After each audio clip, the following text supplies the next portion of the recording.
Ah, karon ang atong pre-challenge is mangayo ko gamay lang na oras, nga maminaw ta, lend me your ears. Kasi siya nga message mga kaigsunan, padahil din sa kuha itong Monday pa. Sunday, wala mo ka itong Sunday diri. Monday, ipadahil din sa kuha throughout this week. Lain mo ko padahigan mo yun. So, kaya padahil sa kuha, kung gilinan ako ma-accomplish, dili yun na siya mawala sa kuha. Kung baga, dala-dalaon yun ako na siya. Ipadahil din sa kuha Monday, and then throughout this week, first time na ako sa kong kinabuhi mga kaigsunan nga nag-study yung Word of God. Tibok, simana, gikan Lunes, hantod kaganinang buntag. Amen. First time in my life. First time in my life. So, dili na maglangan mga kaigsunan, ato ang sugdan. Ablihan na to ato ang mga Bible sa Proverbs 3, verse 9 to 10. So, ani na lang, briefly, ako na lang ibasa, kaya imubo naman itong oras, basahon na lang nato tanan, and then explain ako later. Okay? Proverbs 3, verse 9 to 10, let's read together mga kaigsunan. Honor the Lord, and with the first fruit of all your produce, then your barns be filled with plenty, and your vats will be bursting with wine. All together mga kaigsunan, first fruit. Again, first fruit. What is first fruit mga kaigsunan? First fruit is the biblical practice of giving the first best portion of a harvest or income to God. Symbolizes gratitude, trust, and acknowledgement of His provision. Hebrew word of first fruit is bikurim. Say bikurim mga kaigsunan. Bikurim. Amen. What is the difference between first fruit and tithing? Let's read together mga kaigsunan. The difference between tithes and first fruit offering is to give tithe means you give a tenth of your income to the Lord. Tithes are generally given throughout the entire year. Tithes are meant to be given in natural sense of obedience after you receive your income. For example, your paycheck, your commission or bonus. A first fruit offering is something different. First fruit offering are typically an annual gift to the Lord. Annual means yearly. Yearly mga igsoon. Giving our first fruit means giving our best to God. It is a kind of offering that shows sacrificing something that cost us a little. It means putting God first, even before ourselves and our family. Giving the tithes will lead us to an open heaven and protection from the devourer according to Proverbs 3 verse 9 to 10. So, within this year, kinsay gusto nga masinso mga kaigsunan. Amen. Salamat sa duha ka amin mga kaigsunan. Ako gusto, karong tibuok tuig, kinsay gusto nga magdagayday ang panalangin sa kinabuhi.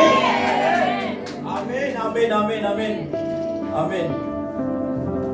So, regarding sa itong ipangbasa, regarding sa itong reading, wala na itong explain. Ako na lang explain briefly. Regarding sa itong ibasa, unsa ganyang first fruit? Yes! Amen, hallelujah. Unang income nimo. Unang income nimo sa tuig. Sa tuig mga kaigsunan. It is giving God the first and best portion of your income or harvest. I know a lot of us in this church mga kaigsunan, naibalo na kung unsa ng first fruit. But most of us, gina-practice pa ba nato ni? Hello? Ana mo ba? Ana sila as a church? ato lang dapat isgutan is love. Yes. Hallelujah. Hugma. Faith and prayer. Sakto na. That's good. But we should not ever mention about finances. Hello? That's why a lot of us, a lot of people are in bondage. Nangagapos. Nangagapos mga kaigsunan. Kinahanglan na ito iskutan ng pamalandungan, the practical application and the practical practice on how we are going to manage and how we're gonna put God first in our life, even in our finances, mga kaigsunan. Hello? Are you with me, mga kaigsunan? Amen. In the Bible, there are over 2,300 verses. Ila? 2,300 verses that speak of finances, mga kaigsunan. It speak about finances. That speak about money. That speak about the provision of God. Faith is 500 plus verses. Prayer is 500 plus verses. Love is only 700 plus verses, mga kaigsunan. Why is that 2,300 verses speaks about finances? Hello?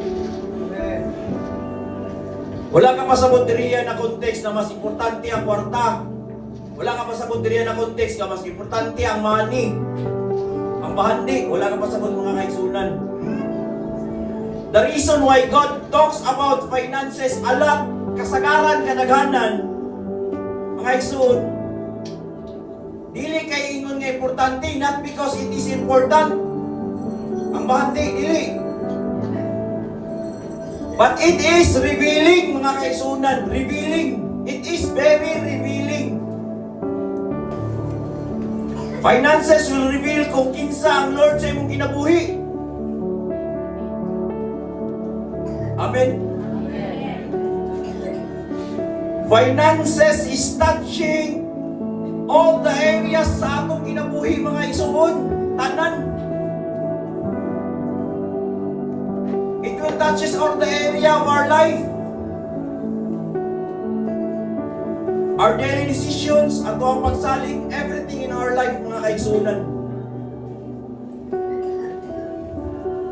And that is why if we keep silent, magilom-ilom lang ta, the enemy can come and put lies on it. Lubugon na ito panguna-una, mga igsoon. Lubugon, kibog-libugon tas kalaban. Amen? Amen. We are trying to align and eliminate sa mindset karong butaga, mga igsoon.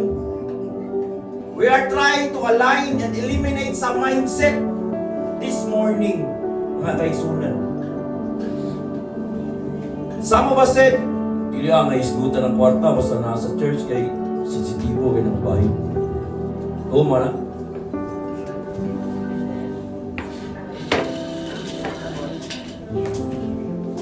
Dili ang naisgutan ng kwarta basta nasa church. Kinahanglan nato isgutan ng mga igsuon. Kinahanglan nato na isgutan ng mga igsuon. Even in the Bible, 40% of Jesus' parable talks about finances, mga kaigsunan. 40% in the Bible, Jesus' parables talks about finances.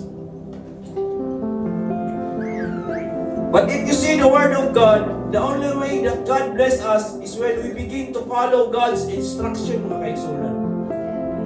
And we are going to see some open doors that you were never seen before.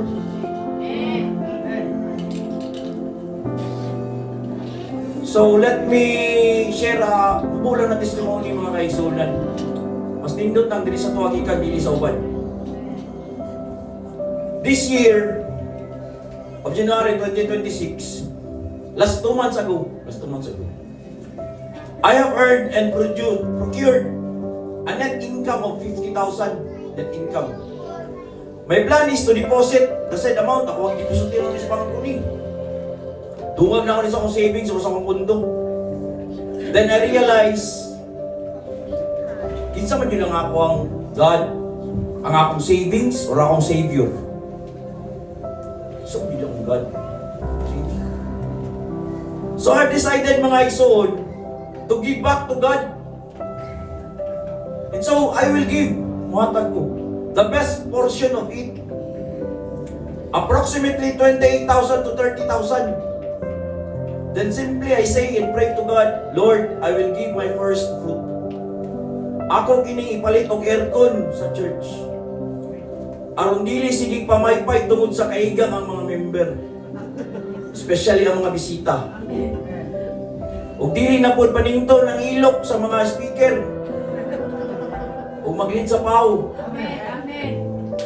Dili na pud panington atong music team. Katawo. Na may mong plastar, hapsay o komportable ang among panimbaho, ang atong panimbaho. Lord, dili akong kaugalingon akong gisiligan. Dili akong trabaho. Dili ang akong negosyo. Lord, ikaw ang tinubdan. Lord, ikaw ang source sa tanan. Muna akong pray, muna akong ampo sa Ginoo mga igsoon. And some of us here follows the divine instruction of God. Di na akong mention. Kaning speaker. Bago kayo sila din na church mga kaisunan, pero naghatag sila. They naghatag sila og best portion sa ilang income. First fruit nila na. Kani. Kailan kayo siyata gani? Pero di rin sweldo niya mga kaisunan. First fruit niya nagpugas. Nagpugas mga kaisunan. But mostly, or mainly, kadaghanan need to be reminded kung unsa ka importante the moment you surrender or give back to God. Hello. Kung naa kay pagtuo o pagsalig kanang financial breakthrough na imong ginampo, ihatag yun na. Listen, God does not respond to need. God responds to faith.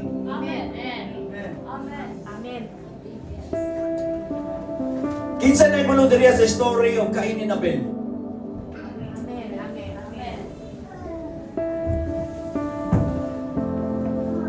Abel brought the first lamb born to one of his sheep, killed. Ipatay niya and gave the best part of it as an offering. The Lord was pleased with Abel and his offering. Nalipay ang Ginoo mga kaisunan sa offering ni Abel. Si Cain, so may style ni Cain.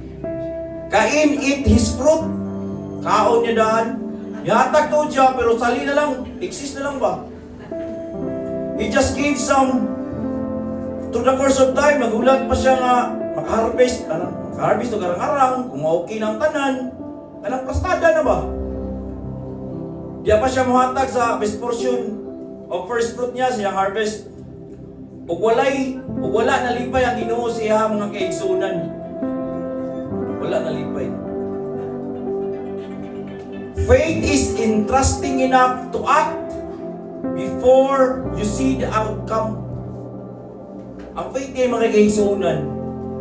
Kanang wala pa nimo nakita ang outcome ba, pero nibuhat na nimo.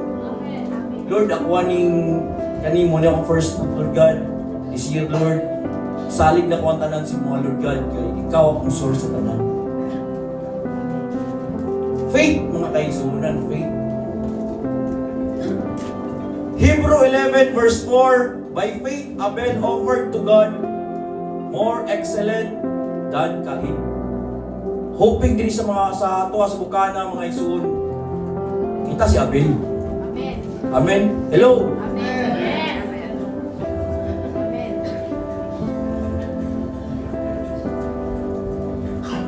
Why first man mga kaigsuonan?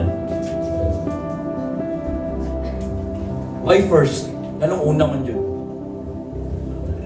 Because first portion represents the whole.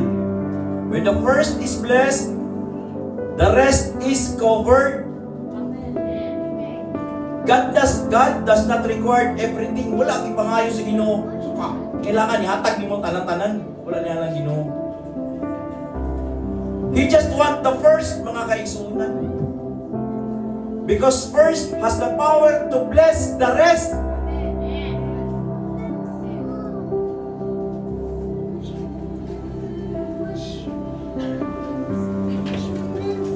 The mother of all blessing. Listen mga kaigsuonan. The mother of all blessing and the mother of all giving is not tithes nor offering, but giving of first fruit. It is in the Bible mga kaigsuonan. God responds to first fruit with overflow, protection, and increase. Ingay mong tapad, by faith, masinso ka. Kaya mong tapad mga igsoon, kaya para by faith, masinso ka. Masinso tarong tuiga this year. Amen. Salamat sa upat kay Amen. Masinso ta karong tuiga mga igsoon. Amen. Gusto ni Lord mag-overflow ta para mahimo tang panalangin sa uban. Amen. Babi doon kami ni Amen. Especially karon nga mga panahon. We have upcoming projects kay Igsuonan. Most of us kabaluan na. And it is the church renovation. But the church does not require nor oblige us. Wala tag required daw. Biga. The church does not oblige na maghatag yun ta og first fruit. Wala tag biga. Biga sa church. Biga sa church. Mana dahil ta nga. Ipit ang gano'n karong panahon na eh. Yung hatag first fruit ani ba? Duulin mo ka pastor. Pastor, yung hatag first fruit. May perno na kuha ni pastor. Duulin mo ka pastor tuto. Amen. But we ourselves, gusto ta ma-blessed or have financial breakthrough. Magdagay na yung panalangin throughout this year. Now is the time mga igsoon. Now is the time. Taas ito kagalingon. It's up to us. It's up to us. Kung naman yung tayo faith, if we believe in God's Word, it's up to us. We should give generously to God, mga igsoon. Why tihik-tihik? Amen. Hello? Amen. Ang tanan na to paghatag, gikan ka na sa Ginoo. Gikan ka na kaniya. Tanan na to paghatag mga igsoon. We are nothing. We are nothing. But God owns everything. Wala nang inanglan si Lord sa tuwang kwarta. Wala. Sa pandi, wala. God does not need our money. God wants our heart. Heart, mga igsoon. God wants our heart.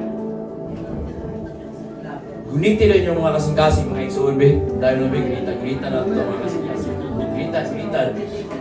Gunitin nyo yung kasing-kasing niya. Tingnan niyo yung heart na kumusta naman ka? Hindi lang. Kumusta naman ka, heart?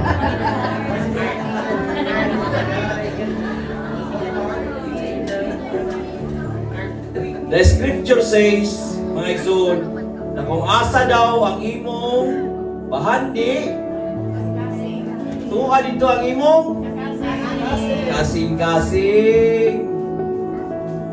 So kung ang imong bahandi kita or income padulong perminti kay Shopee.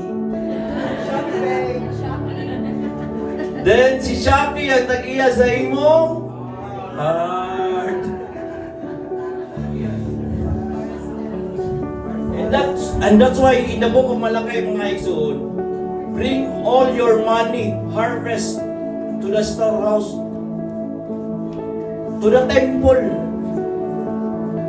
to the church, to the house of the Lord. Because if your money is in the house of the Lord, your heart will follow. O kani, kung asa ang imong bandi, tuha dito ang imong kasing-kasing. Before we give our tithes and offering, mga igsoon, let us read together and this rewarding message. And I will read a favorite message, mga igsoon. Kini paborito kay nako ning pamensahe. This is one of my favorite message, mga igsoon. Listen, mga igsoon. Your giving is your weapon. The measure of your blessing is the measure of your giving. Amen, mga igsoon.